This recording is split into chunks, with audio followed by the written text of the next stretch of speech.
everybody, I want to welcome you back to the channel. And today we're going to talk about a technique for land navigation. Something that's going to help you, something that you need to know. Be right back with you.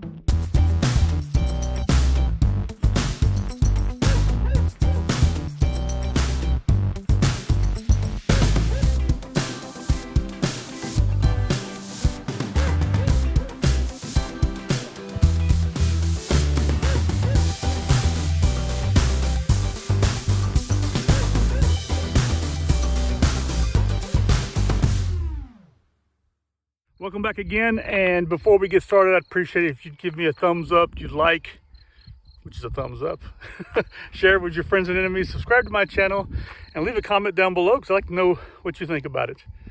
So, we're going to discuss today land navigation technique, something that's very important to know, and that is to know your pace count, okay, and how you can use that in navigation, okay. So I'm out here on this flat surface road right here because I actually going to show you how how I measure my pace count.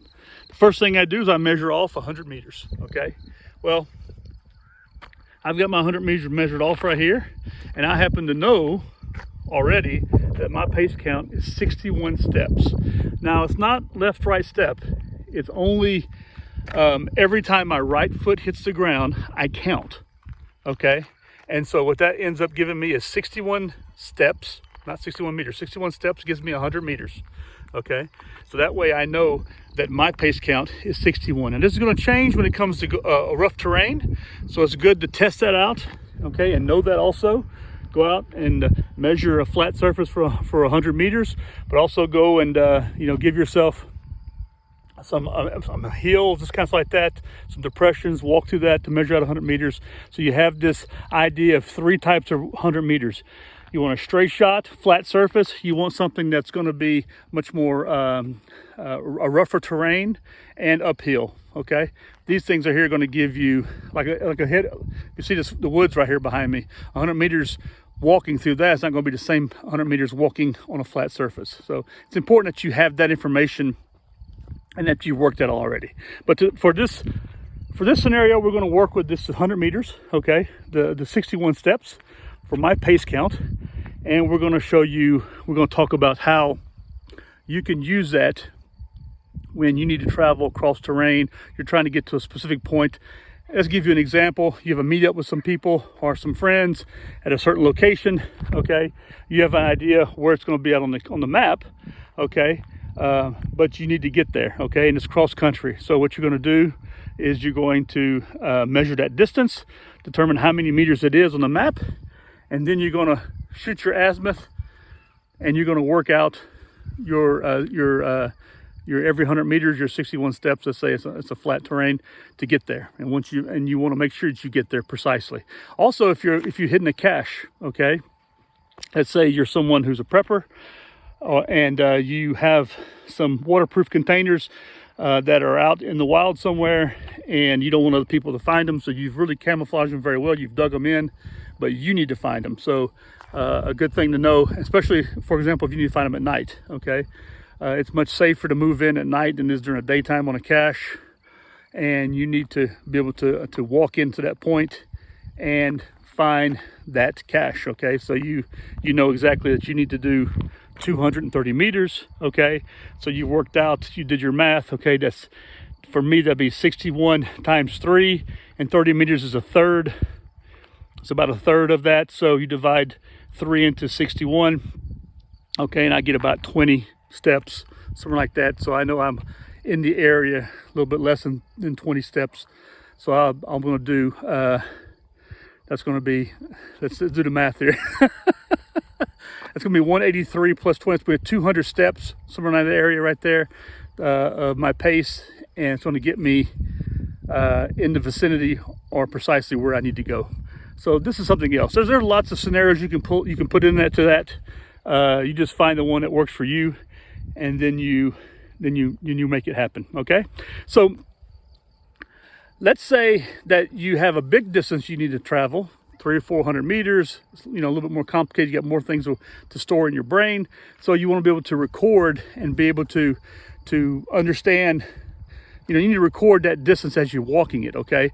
And it's much easier for you to be able to concentrate on other things like security or just what's around you, the terrain, this kind of stuff, than having to constantly remember how many steps you've walked. So as you walk around, you count 61. Well, I have something that helps you to remember that, and we call that a pace counter. And I have one here on my, attached to my backpack right here. Now you can attach them to your compass. I do that also.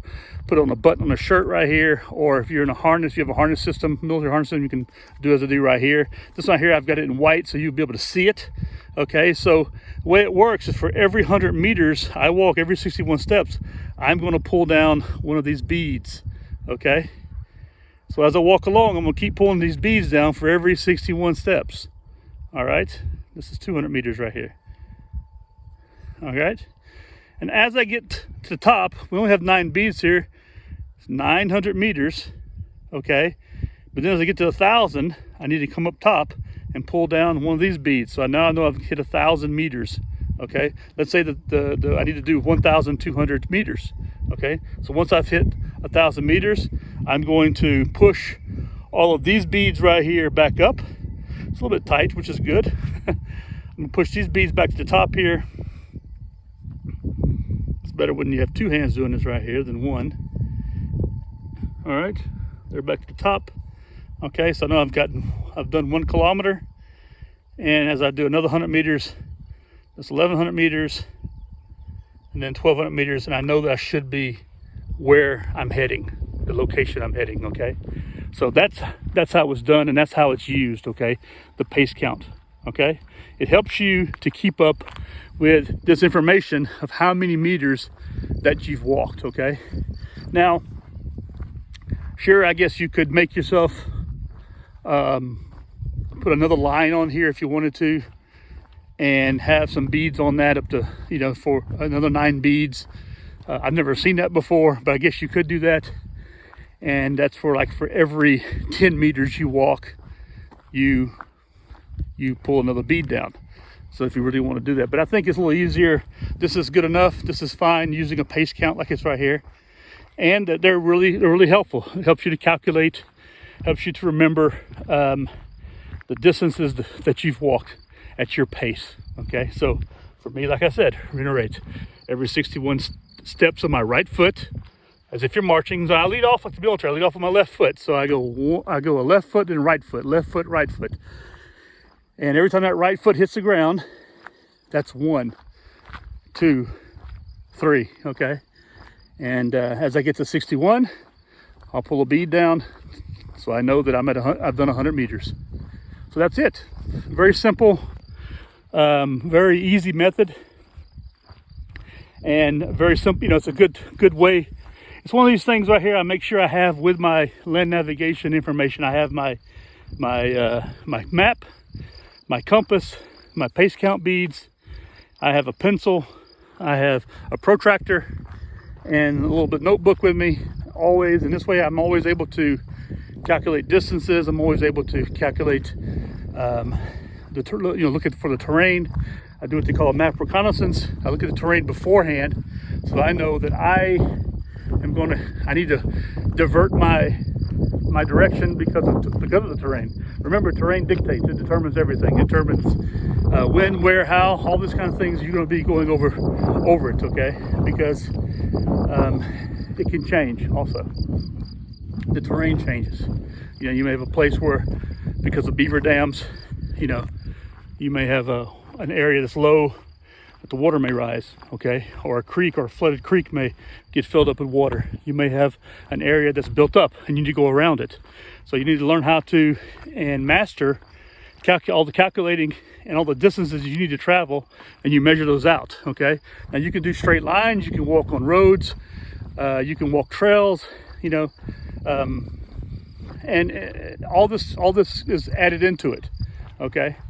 Also, another thing is time, how long it takes you, for example, to do these movements, okay? Now, that's something else you can do, is you can calculate how much time it takes you to walk 100 meters. Now, where your watch comes in, you calculate the speed it takes you to move 100 meters or a kilometer on different types of terrain, on roads, off roads, this kind of stuff. And you can have this calculations built up into a file that's in your notebook, so that you can use this to determine, okay, it's going to take me, 45 minutes to get from point A to point B, walking at a decent pace. Okay. Now, if the terrain changes, that's going to change also. It's going to slow up or it's going to speed up. Night and day changes it also. Okay, so just be aware of all these things. All these things matter, and they're all part of navigation. The same when you get in your car and you hit your GPS, it's going to give you a distance, a route, and the time it's going to take you at the local speed limits. Okay, so if there's going to be traffic involved, that's going to take away from the time. And if it's 2 o'clock in the morning, no one on the road, that's going to, aid you when it comes to your time. So that's it. There you go. I hope you enjoyed and got something from this little video about pace beads, pace counter, ranger beads, okay, and how they're used. And if you have any other suggestions, leave them down below in the comments. I really look forward to hearing from you. And I've always enjoy the conversations I have with you guys in the comment section. And I want to thank you all for coming to my channel. Listen, I hope you guys all have a pleasant week. Enjoy June. We're only a couple days out from June the 6th, which in Normandy is going to be there's already a big buildup of a lot of veterans and a lot of historians, a lot of people. And I'm getting a lot of information sent to me on Instagram. This kind of stuff is very interesting. It's fun to see. I wish I was there, but you guys enjoy this time, and I look forward to seeing you again in the next video. And I hope you all have a pleasant day and a pleasant weekend. Ciao.